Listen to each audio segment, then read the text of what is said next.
Muito boa noite, eu sou o Carlos Passos e estou aqui hoje com o meu amigo e convidado Eli Veronês. O Eli vai se apresentar, mas deixa eu dar as entradas. O Eli, assim como eu, é um entusiasta da educação básica, alguém que está na base da pirâmide e empurrando projetos para que as coisas aconteçam de maneira diferente, é um semeador no caminho da educação. O Eli, ele vem da esfera da ordem, trabalha como agente de segurança na Prefeitura de Praia Grande e, além disso, ele tem alguns trabalhos na área social e voltados para a educação básica, para a comunicação não violenta, e não tem como eu apresentar melhor do que ele. Por favor, Eli, dê suas credenciais, seja muito bem-vindo e muito obrigado pela tua presença. Ô, Carlos, eu que agradeço a oportunidade, é um prazer estar aqui. E vamos bater esse papo aí, que é muito interessante, porque a educação ela é a base de qualquer país, né? De qualquer, enfim, da formação do cidadão, né? Então é muito importante esse ponto que muitas vezes não é levado como a sério como deveria, né? Em termos de investimentos, e a gente acaba vendo as dificuldades, né? No dia a dia. Mas é um assunto bem bacana aí que eu tenho certeza que as coisas no decorrer do tempo vão acabar se desenvolvendo, melhorando, né, com vários trabalhos. A gente tem que acordar, a gente já pôs Sim. filho aqui, a gente tem que acordar e ter essa noção de que tem um trabalho árduo ou Sim. não a ser feito. A gente vai falar também talvez dessa falta de carinho que a gente sinta para com o equipamento, um pouquinho da falta de noção da própria população, da importância que tem e o quanto que está perto das mãos da gente a educação básica. Eu queria que você começasse explicando qual é a sua formação e como é que se deu esse vínculo daquele Eli que eu conheci bem mais jovem e entrou para a GCM. Em que momento veio o estalo de enxergar algo que para nós hoje parece muito óbvio, é que a virada de chave que a sociedade precisa, e eu acho que aí não é uma pauta de direita ou esquerda, mas ela passa fundamentalmente pela educação. Como é que você entra na Guarda Municipal, em que época, e quando você se descobre com essa aptidão que eu acho que veio no meio do caminho? Bom, Carlos, eu em 2001, né, eu tinha terminado minha faculdade de Educação Física, trabalhei em algumas escolas, mas eu sempre gostei da área da segurança pública. E no mesmo ano eu prestei um concurso da Guarda Civil de Praia Grande e participando, né, das ações, enfim, das atividades de segurança pública, você começa a ver que as coisas não são tão reais quanto parece. Eu digo isso porque a realidade, o cidadão ele acha que uma viatura na rua, uma viatura parada, dá aquela sensação de segurança, mas a realidade, o que nós precisamos é muito mais que isso. Porque hoje a maior parte dos índices de criminalidade são cometidos por jovens. E aí você começa a pensar, será que eu estou no caminho certo? E aí em 2003 apareceu a oportunidade de eu fazer um curso do AMPOAD, lá em São Paulo, que é da Associação Nacional de Prevenção ao Uso e Abuso de Drogas. Esse curso era gerenciado pelo Coronel Geraldini, um dos percussores que acabaram trazendo o PROERD aqui para o Brasil.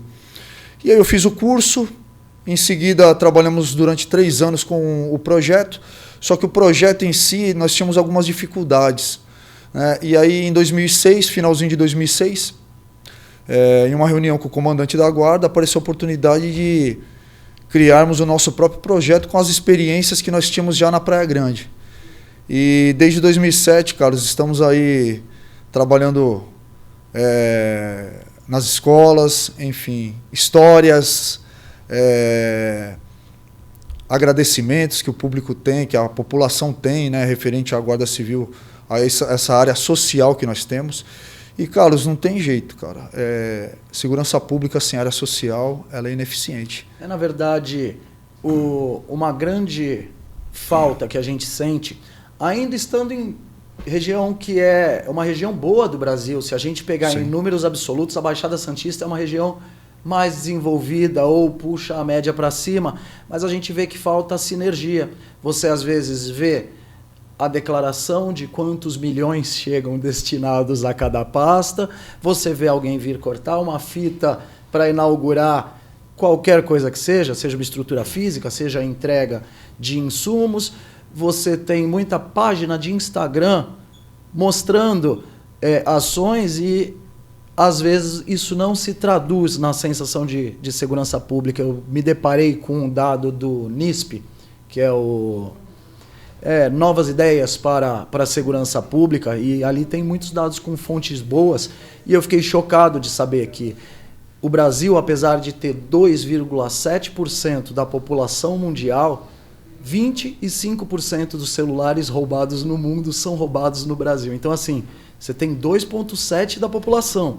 Como que 1/4 dos celulares roubados no mundo são roubados aqui? Então, vai muito além do policiamento, e a gente entende, sim, dentro dessas esferas que tem a diferença da atuação da GCM ou da Polícia Municipal, a da Polícia Militar, que tem uma ação mais ostensiva, e a Polícia Legislativa, que mormente atua após o crime, sim, acontecer. Mas eu achei muito engraçado que antes da gente abrir, eu sempre pensei que a polícia preventiva fosse a da rua, ostensiva, e você me citou que realmente a segurança preventiva ela é feita na escola. Me explica isso melhor, por favor. Então, Carlos, porque a realidade, o projeto social que nós trabalhamos com a formação do cidadão, né? Então, o que acontece? Muitas vezes, que nem eu cheguei a comentar em algumas outras entrevistas, que chega a ser assim, um pouco de covardia, né? Porque as crianças elas ficam uma média de 4 horas na escola e as outras 20, muitas vezes, moram em periferia ou em outros lugares, mas a influência negativa que elas acabam tendo acaba influenciando no seu futuro, né? Então, a realidade, quando a gente trabalha com a base, né, e nós temos outros problemas que é polêmico também, a estruturação das famílias. Hoje, uma boa parte das famílias coloca muita responsabilidade para a escola, e o professor acaba ficando sobrecarregado com essa situação. Então, os projetos sociais, que eu não falo só do GAP, tem vários projetos, né, vem no intuito de ajudar esse jovem, de ser o amigo da escola, de ser o amigo da população. Porque muitas vezes, aquele bate-papo que você tem sobre bullying, sobre família, amizade, sobre festas, né, essas festas malucas que existem hoje em dia, que acaba sendo aquela porta para a iniciação das drogas. Então, quando você cria essa estrutura, você já está fazendo a prevenção primária. O professor, ele, querendo ou não, ele é como se fosse um policial na prevenção primária, porque ele está ali já, como você falou, formando a base, que eu sempre falo para os meus alunos, qual que é a base da vida do ser humano? Família e escola, que nos leva à fé para alcançar os nossos objetivos. Então, você não cria falsas expectativas, mas você mostra para aquele jovem que mora na periferia, que muitas vezes tem exemplos negativos, que aí fora existe um mundo de oportunidades, mas para quem sabe viver, para quem sabe seguir as regras que a sociedade impõe, né? Porque nós temos leis, nós temos todo um trâmite de legislação que tem que ser seguido. Então, a gente não pode fazer o que a gente quer. E você estava falando desses dados. Eu tenho certeza que se a gente for analisar a fundo esses dados, você vai ver a maior parte são jovens que cometem esses delitos. Por quê? Porque não tem uma base. Então nós precisamos criar uma base para que o futuro cidadão ele encontre o policial na rua, não veja um policial como um inimigo. Que ele encontre um professor e seja um admirador da profissão de um educador, né? Então a gente precisa muito disso. Eu noto que, de uma maneira geral, a gente vê fomentos e que apelam para os jovens, sejam eles vindo da mídia, sejam eles da validação de estereótipos um pouco difusos ou de valores um tanto trocados. Hoje você não tem como heróis dos jovens brasileiros o sonho do astronauta, o sonho do policial, do bombeiro. Isso meio que se perde, é lógico, o tempo passa, a sociedade se adapta. Eu recordo que na época de infante minha, de escola, você tinha situações de bullying, mas qualquer coisa que já descambasse para uma violência ou algo, o primeiro policial, o professor, esse primeiro contato, ele de alguma maneira, ele é o primeiro a enxergar qual que é a normalidade, até porque ele está trabalhando com um padrão, com uma régua. Então qualquer coisa que fuja muito daquela régua, esse olhar dentro da escola, ele tem que ser abraçado pelo Estado, já que o Estado ainda é o responsável, ou é o que temos como responsável pela base de educação e de segurança. Eu noto que falta essa sinergia. Ainda que a gente veja muitos zeros destinados às pastas, falta alguma cola aí para fazer isso funcionar. E não dá para a gente ecoar só dentro de uma bolha que enxergue uma solução dura e fixa e sem aceitar visões diferentes, porque a gente corre o risco de ignorar possibilidades boas que estejam vindo a agregar. Como é que você enxerga a dificuldade de trazer esse novo retrato de família? A gente não vive mais numa época em que um pai de família com um emprego mediano, se ele é um cara periférico, ele não consegue sair para trabalhar e sustentar a família dele se é só um salário. Isso tira as mães do convívio. Você tem novos retratos, famílias não programadas que levam a divórcios, separações, e isso acaba influenciando no tempo com os pais.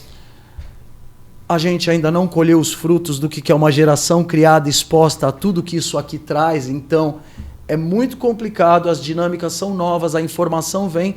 Como acompanhar sem perder a conexão para falar com esses jovens? O projeto do GAP, ele começa em que idade? E outra dúvida que eu tinha é, ele está presente em todas as escolas no município da Praia Grande?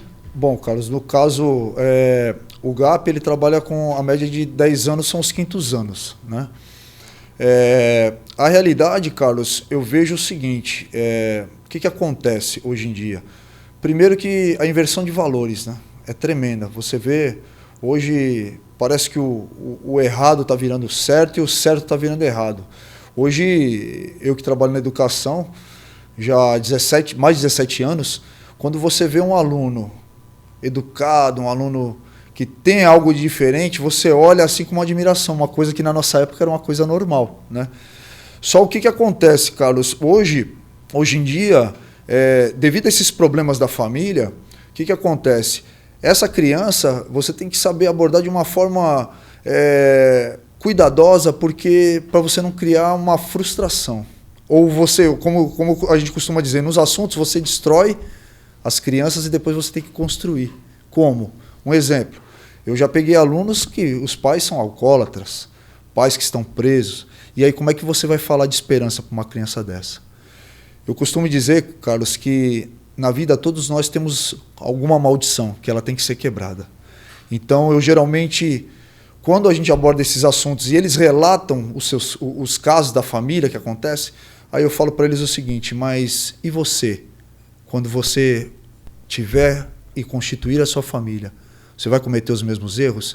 Então você cria aquela possibilidade de ele ter uma nova história quando ele criar sua própria família, quando ele tiver seus próprios filhos. Porque não é fácil, Carlos. Às vezes você chega para conversar com uma criança, a criança está com o nariz inchado, assim, meio vermelho, aí você fala, o que foi? Você está doente? Está com uma rinite, alguma coisa? Não, minha mãe deu um chute na minha cara. Ou algo do tipo, né? Então, assim, é bem complicado. Onde o ambiente deveria ser de proteção. A gente tem muitos casos, e aí eu converso eventualmente com o pessoal da área, outros professores, com assistentes sociais. Eu tenho uma amiga muito próxima que é da assistência social, e normalmente ela tende a dizer que quando você tem uma criança com uma resposta normalmente violenta, frequentemente violenta, isso, dependendo da idade ali, e nós não somos só frutos do meio, mas a criança é formada pelo meio em que ela vive. O que é normal para a criança é o que ela vê todo dia. Sim. Se aquele menino cresce vendo o papai bater na mamãe, pode ser que ele ache que aquilo é casamento, que aquilo é o normal. Então, é muito difícil. E a criança que normalmente é violenta, ela está reproduzindo uma violência que é do cotidiano dela. Então, tem um tato, uma parte muito delicada de você abordar Porque senão o vínculo que você tem que criar com esta criança para garantir um piso de oportunidade ou uma visão de uma possibilidade de futuro diferente, ele acaba sendo mal visto por esses pais, que talvez não estejam no seu melhor momento, não tenham a condição mínima. Está todo mundo numa vulnerabilidade, mas a criança tem que ser protegida. Tem que ser protegida. E aí, como vocês se protegem disso enquanto educadores, enquanto agentes de segurança e todas as pessoas que têm esse contato full no dia a dia com a molecada, como se proteger até juridicamente disso? Porque a gente está cansado de ver pais e mães buscarem, às vezes indevidamente, muitas vezes devidamente, mas hoje você tem dedos para abordar, para chegar. Como é que é isso hoje? Existe uma cartilha de conduta? A realidade, Carlos, a conduta eu costumo resumir em 2 palavras: amor e dedicação, cara. Porque a realidade, eu vou falar um negócio para você. Às vezes um jovem que está com problema, até com atos de bullying ou algo do tipo violento, quando você começa a conversar, quando você dá aquela atenção e você mostra que você está preocupado com aquela pessoa, cara, as coisas mudam. Eu te falo porque eu já tive alunos no início do ano com um comportamento e depois com comportamentos diferenciados. Eu te falo isso, Carlos, porque eu já passei por situações. Eu vou te contar um caso que, as coisas são além do que podemos imaginar. Eu estava dando aula numa sala no térreo e uma aluna na quadra puxou um cigarro e soltou uma fumaça para dentro da janela. Aí eu fui falar com ela, levei para a direção, né, foi relatado no livro de ocorrência e eu pedi para que chamassem a mãe. A diretora ficou apavorada. Não, Veronês, não dá para tentar de outra maneira? Eu falei, não, eu quero conversar com a mãe. E aí a mãe chegou. Uma senhora, assim, você vê que é uma pessoa simples, mas tranquila, sem novidades. Aí começamos a conversar, ela olhou para minha tarjeta, falou assim, Veronês, né? Aí eu falei, sim. Falou, Veronês, deixa eu te falar uma coisa. Você está de um lado e eu estou de outro. Só que o meu lado, eu não quero que minha filha tenha as experiências que eu tenho. Então você tem total liberdade para repreendê-la. Então, aí tudo bem. Eu tinha entendido mais ou menos, mas eu precisava de mais informações concretas. Aí, quando ela foi embora, a diretora já veio correndo. E aí, Veronês, como é que foi lá? Eu falei, não, foi sem novidade, tranquilo. Ela me deu total liberdade para tá ajudando. É um momento difícil que ela está passando, ela comentou. Aí a mãe chegou, ou a diretora chegou e falou assim, ó, ela faz parte aqui do movimento do crime. Tem muitos. E normalmente tem muitas crianças ali. Eu moro em uma região periférica. Periférica não, meu bairro é ótimo, mas é numa área ali de pé de morro. Então você tem uma galera que passa por vulnerabilidade. Você tem os problemas que hoje, eu acho que é um dos que mais precisa ser combatido, que é a evasão escolar. Acho que da pandemia para cá, a evasão escolar, junto com o descaso de quem deveria estar cuidando, tá condenando uma geração. Carlos, só aproveitando esse ponto, só para você ter uma noção, costumo dizer que o atraso da educação, eu acho que vai para mais de 100 anos, cara. Porque a realidade, eu vou te falar o que acontece, que às vezes na sala de aula, às vezes você pega as salas de projetos, onde uma resposta que você coloca na lousa, você tem que colocar uma resposta de letra cursiva e a mesma resposta de letra de forma. Uns sabem copiar de letra cursiva e outros sabem no quinto ano? Quinto ano. Tá, então é uma Isso coisa... é desesperador, cara. Então, mas isso é desesperador. Assim, eu acredito, Carlos, que até em termos... na pandemia, eu acredito que o governo, no geral, ele fez o máximo que pôde. Porque eu vou te falar pelo GAP. Na época nós tivemos que informatizar todo o sistema de operacional nosso com as aulas EAD, né? Então nós trabalhávamos com o Google Forms na parte das atividades e as aulas eram videoaulas. E nós tivemos ótimos retornos aí referente às aulas. Só que se a família também não der a sua parcela de contribuição, fica complicado. É aquela sinergia que a gente fala, e isso passa muito, talvez, por despertar o senso de cidadania, Sim. de exercício da cidadania. E aí você não vai pegar, lógico, pela mão aquele pai e a mãe, mas se tem uma coisa que, dentro de uma normalidade, é o esperado, é que pais e mães queiram o melhor para os seus filhos, Sim. queiram as melhores oportunidades, uma vida melhor do que você quer para o seu filho, uma vida melhor do que a que você teve, e ele deve querer para os dele uma Sim. melhor, e essa é a toada natural da coisa. Então, partindo disso, como envolver a família, como é que a gente explica e traz, com todo esse contexto que muitas vezes não é o ideal, e viver a realidade, estar na ponta como vocês, é não trabalhar com o ideal, é trabalhar com o que tem. Sim. Mas como criar esse vínculo com a família para que as coisas andem de uma maneira mais produtiva na vida educacional e formação de caráter desse cidadão? A realidade, Carlos, muitas vezes essas ações de aproximação com a comunidade, né, a escola ela tem, com alguns projetos, algumas situações que envolvem, que nem nós temos uma parte da cartilha que nós falamos sobre os perigos do cerol.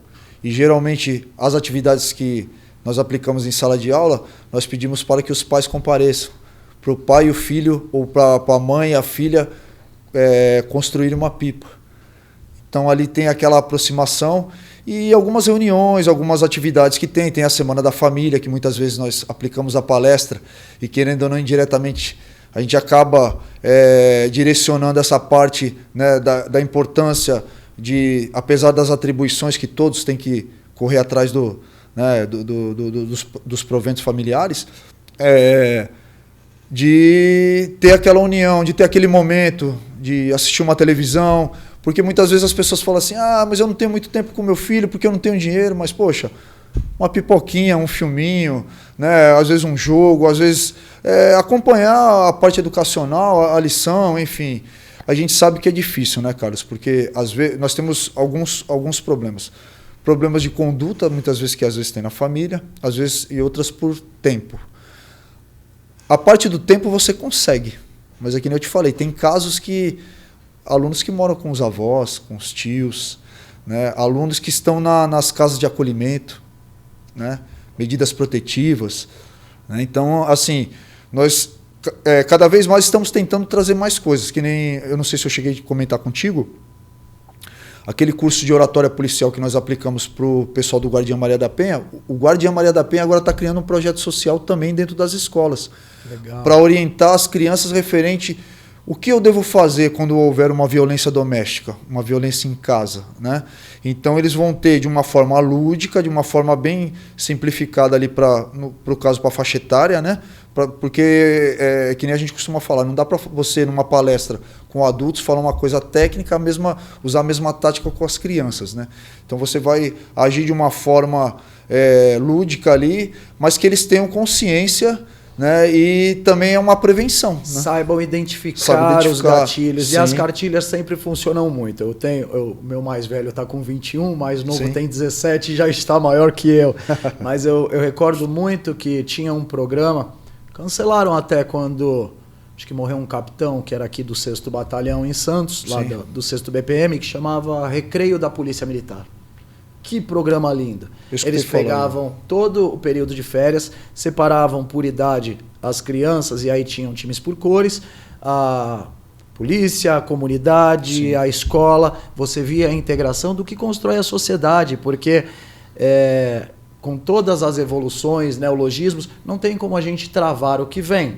Agora, sem você olhar para o conhecimento que nos trouxe até aqui, simplesmente condenar tudo de conhecimento, falar, não, nada disso se presta, nós vamos criar uma nova forma, ou ser só o contranormal, que é o que a gente vê muitas vezes hoje, é muito difícil. Embora nós tenhamos esse retrato de família diferente, onde você tem, às vezes, avós, ou então mães solteiras, ou pais, como você vê ocasionalmente, eu acho que a questão é muito mais ligada à conduta, porque o brasileiro médio ele gasta o seu tempo e energia em tentar sobreviver. Sim. Mas para o pai e mãe normal, dentro daquele esperado, o que é mais importante, talvez, do que garantir um bom caminho para o filho, para quem está vindo? Você comentou sobre outros projetos, eu tinha lembrado do Recreio da Polícia Militar e de um da CT, que era um de trânsito. O meu filho virou um inferno para cada faixa que eu subia quando ele era menorzinho, porque eles ganhavam um bloquinho de multa, então eles aprendiam, davam a volta ali naquela pracinha do trânsito no começo da Ana Costa. Sim. Aprende a regra do trânsito, fica tanto na criança que por anos eu tinha um guarda da CT comigo dentro do carro. E a criança dá multa. E assim, não tem repreensão mais constrangedora do que o teu filho de 8, 9 anos e fala, poxa pai, você furou o sinal vermelho? Porque o errado não vira certo. A gente tem que retomar esses valores que construíram a sociedade, largar as besteiras que não nos servem mais, mas a gente não pode deixar para trás a essência do que fez a gente ter ordem, como eu estava falando no começo. Não tem condição da gente evoluir em educação sem ordem. Sim. E se a gente não evolui em educação, como é que a gente melhora a economia? Como é que a gente melhora o dia a dia, a vida das pessoas? Né? Então, fica se criando um círculo vicioso. Sim, porque o objetivo dos projetos sociais é trazer essa essência, né, de cidadania, de responsabilidade, né? E muitas vezes acontece de você, em relatos, os próprios jovens falam, eu quero ser totalmente diferente do que meu pai foi ou do que minha mãe foi. Então, assim, hoje, Carlos, uma das coisas que vem acontecendo também, que você deve ter percebido isso, que devido a essas problemáticas que nós temos na sociedade, o jovem está pulando etapas. Hoje você vê meninas com 9, 10 anos com uma maquiagem pesada no rosto, com celular, e muitas vezes é incrível, né? Sinceramente, eu não esperava um dia ver esse tipo de coisa.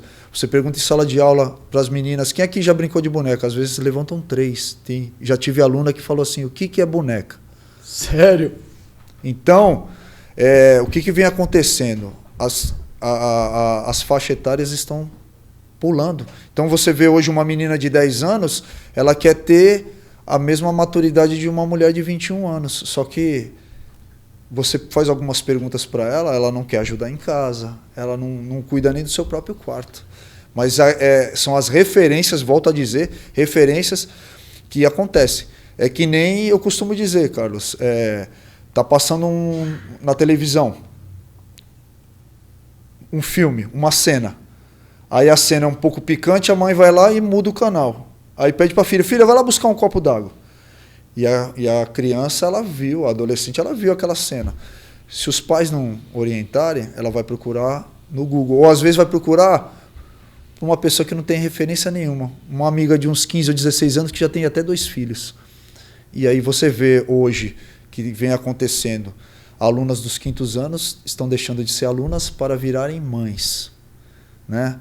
É a gravidez precoce, e aí o problema acaba, né, aumentando. Tá todo amarradinho, acaba uma coisa impactando a outra, é aquele retrato de família, é aquela dificuldade social, tudo que a gente faz sem programação acaba cobrando mais, e é uma toada que é quase que sempre certa, né?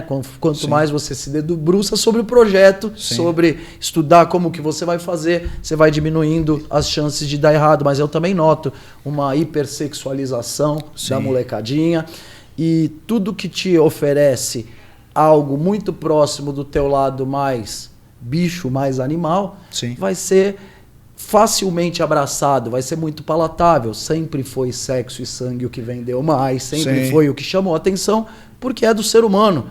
A questão é até que ponto, às vezes, uma criança, ainda que dentro de casa, sob uma supervisão física dos pais, com um celular na mão, ela está segura ou não está exposta a um conteúdo que muitas vezes deturpa a própria ideia. Só tem adulto aqui, a gente está falando gravado, de sexo.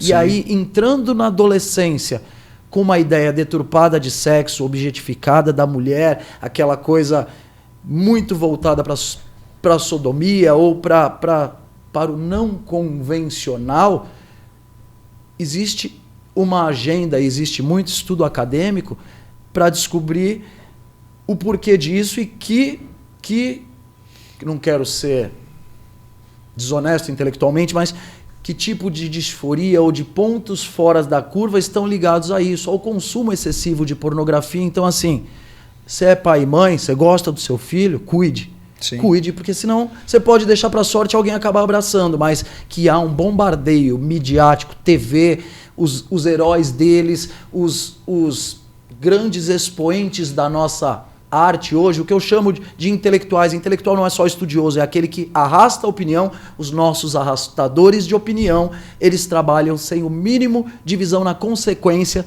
do que eles falam ou fazem para uma geração inteira que é, no mínimo, tem pouco acesso à cultura, a estudo, à base de que devia ter. E a gente presencia na televisão todo dia. Você vê desenhos subliminares voltados à sexualidade, você vê programas que incentivam a sexualidade de uma forma subliminar. A tecnologia, Carlos, ela veio para auxiliar a humanidade, mas ela acaba estragando por um simples ponto. Nós pegamos várias etapas dessa tecnologia. Pegamos a internet de escada, que você lembra? Lembro. E hoje em dia, se o celular trava 1 ou 2 segundos, a pessoa já fica lá, né, colocando o dedo na tela e impaciente, e isso acaba levando para a vida. Fique sem sinal de internet. Sim. O adolescente hoje parece que é o respirador. Sim. Eu falava com o meu filho, eu falava assim, vai tirar o respirador se te tirar o celular? Sim, então o que acontece? Devido ao celular hoje, que é praticamente um órgão do ser humano, né, faz parte do corpo da pessoa, ele acaba levando isso para a vida real, que a minha vida tem que ser acelerada, tudo tem que acontecer para ontem.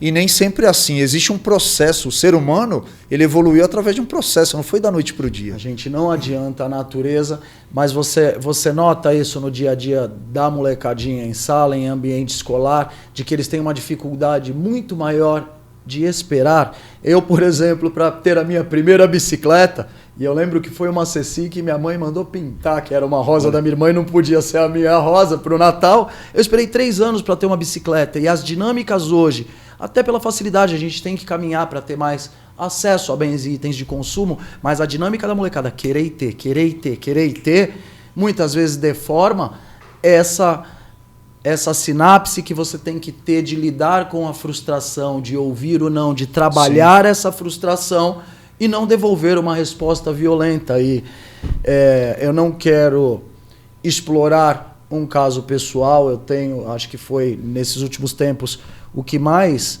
me afetou de ver notícia, e eu sei que você teve contato trabalhando no projeto com o menino Carlinhos, todo o meu respeito, a minha solidariedade real aos pais, mas assim, essa resposta chega violenta naquela idade ali, 12, 13, 14, em que o adolescente pode ser muito cruel. Naturalmente, como ele está buscando a sua imagem, a sua afirmação, a sua idade, muitas vezes ele olha para o que o pai e a mãe ensinou e ele fala, não, tá por fora agora, ele vai tentar criar a imagem dele, então ele tenta distanciar e a resposta violenta vem muito nesse período.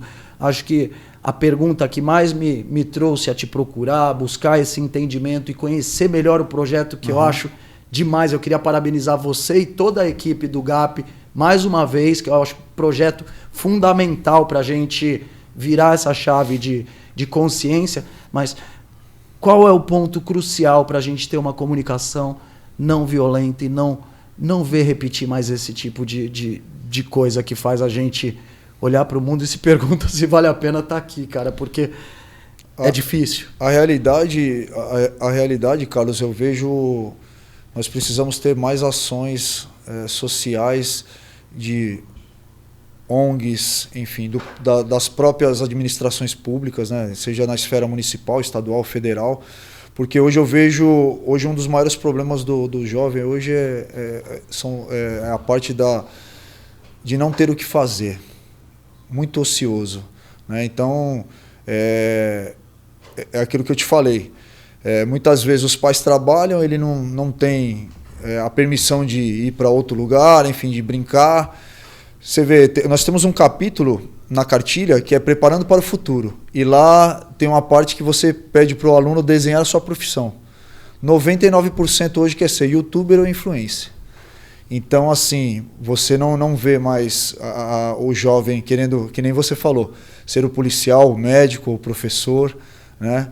Então, eu acredito que nós tínhamos um projeto, né, do Estado que eu achava maravilhoso, que era o Senai. Não sei se você recorda. Eu sou cria de Senai, cria de Antônio Senai. de Souza Nosquese, reparador de equipamentos eletrônicos, turma formada em 1997. Um beijo para esse bando de safado.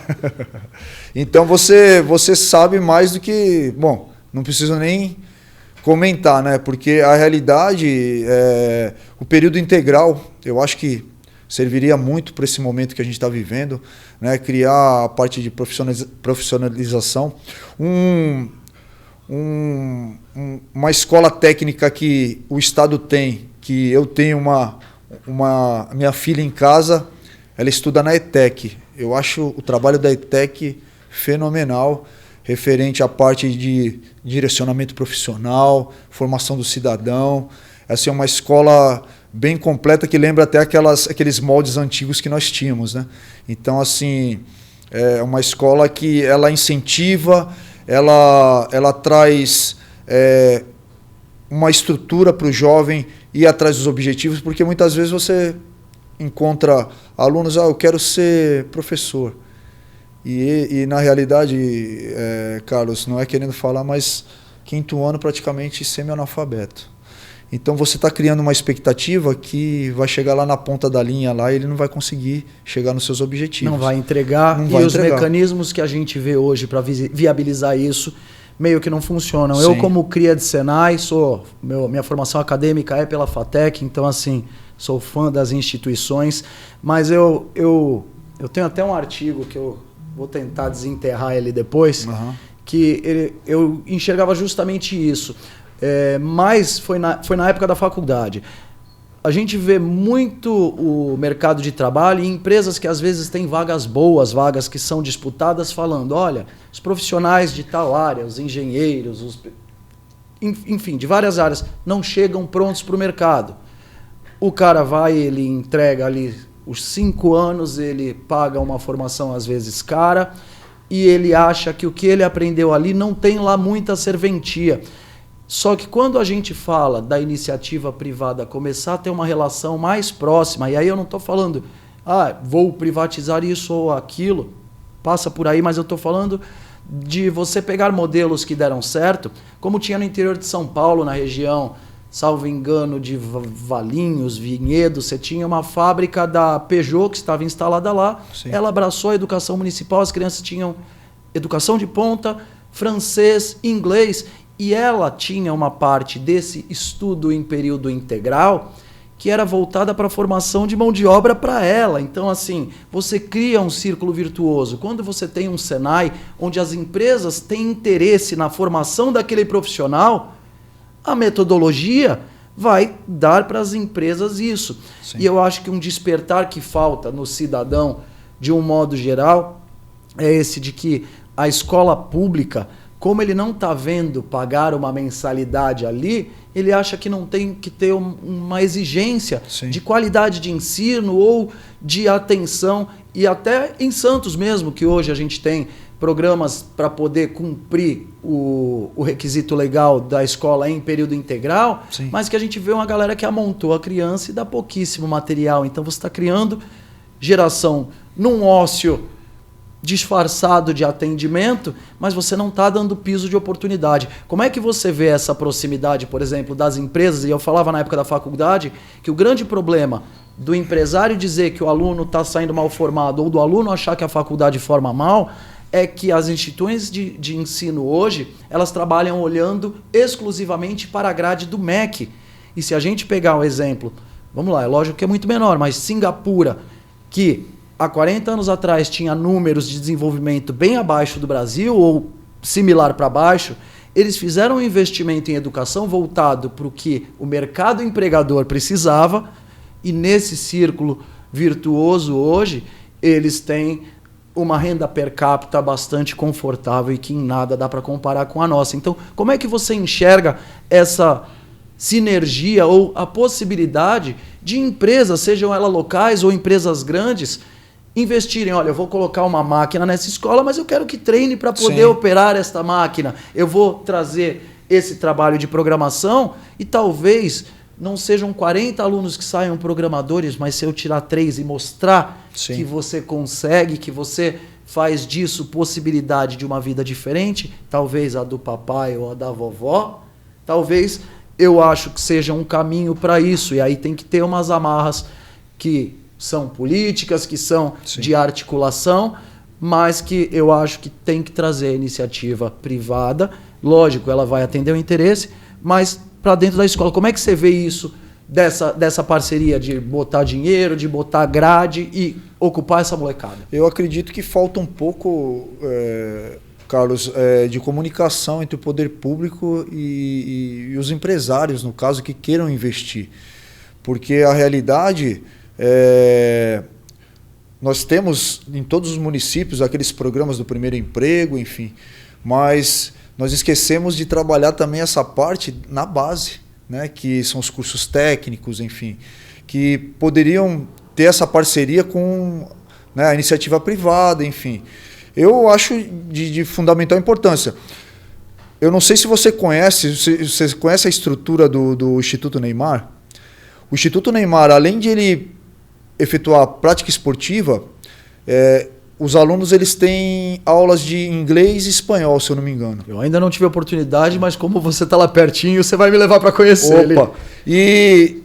E assim, as crianças formadas depois elas vão trabalhar no porto, cara. Eles arrumam um encaminhamento, né, para algumas... conforme vai aparecendo as vagas, eles vão encaixando os alunos que estão ali na prática esportiva, que é interessantíssima para a área social, na parte de sociabilização, e eles estão aprendendo. Tem aula de matemática, português, tem aula de inglês, espanhol.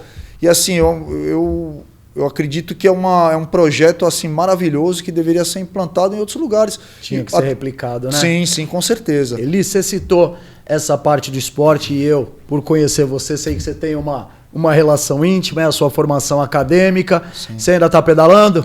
Tô. Ainda pedala. Me diz uma coisa, como é que você enxerga, para além daquele jargão do é a chave de transformação, a importância do esporte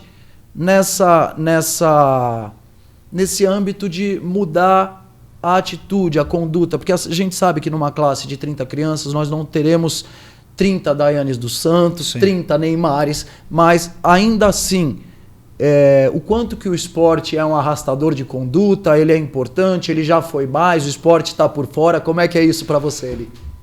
Eu acredito que alguns pontos vêm mudando, né, no decorrer dos anos. Eu mesmo, na época da faculdade, eu tive um problema muito grande no meu TCC, porque eu defendi a tese que o esporte ele foi feito para sociabilizar também, e não só na parte de rendimento. E eu acabei pegando uma bancada só de atletas. Você imagine a nota que eu tirei, né? Enfim, mas eu vejo o esporte, como estávamos comentando aí nos bastidores, o esporte ele é interessante para sociabilizar, mas dentro do esporte você consegue pensar alguns atletas, alguns futuros atletas. Só que isso aí tem uma coisa que tem que ser trabalhada de uma forma bem organizada, com uma estrutura psicológica, enfim, com toda uma infraestrutura, porque para você não criar uma carga muito pesada de rendimento, muitas coisas. Então tudo tem o seu tempo. Se você trabalhar e for trabalhando etapas e evolução, nós vamos colher vários frutos. E você vê que coisa gratificante, né? Nas Olimpíadas agora nós tivemos a primeira medalha de ouro, uma moça que mora em Peruíbe, né? Daqui da Baixada. E a Baixada ela já tem um histórico de prática esportiva, né? Quantos jogadores não saíram aí das peladas de praia? A gente via muitos jogos abertos do interior, isso deu uma arrefecida, a pandemia deu uma atrasada nisso. A gente sabe que tudo demanda essa infraestrutura, mas o Brasil tem uma dimensão continental. Então, assim, eu não vejo o brasileiro que é amamentado, desenvolvido, que tendo acesso ao mesmo piso de oportunidades, nós poderíamos estar brigando por quadros de medalhas olímpicas muito maiores. Sim. Qual é a grande diferença? Mesmo bairros um pouco mais menos abastados nos Estados Unidos, tem lá a sua quadra de atletismo, sim, a sua estrutura, tem a sua piscina. Então, dar as opções, trazer esse acolhimento, seja no ambiente escolar, porque a poliesportiva é a casa da molecada, sim, no colégio, né? Sim, nessa época de escola. Então eu acredito que funcione muito como vetor para essa mudança, como um ponto, porque por mais que às vezes o menino não seja muito chegado na tabuada, no futebol ele é, e ali você traz para dentro. Eu acho que a escola tem que servir como esse ambiente catalisador.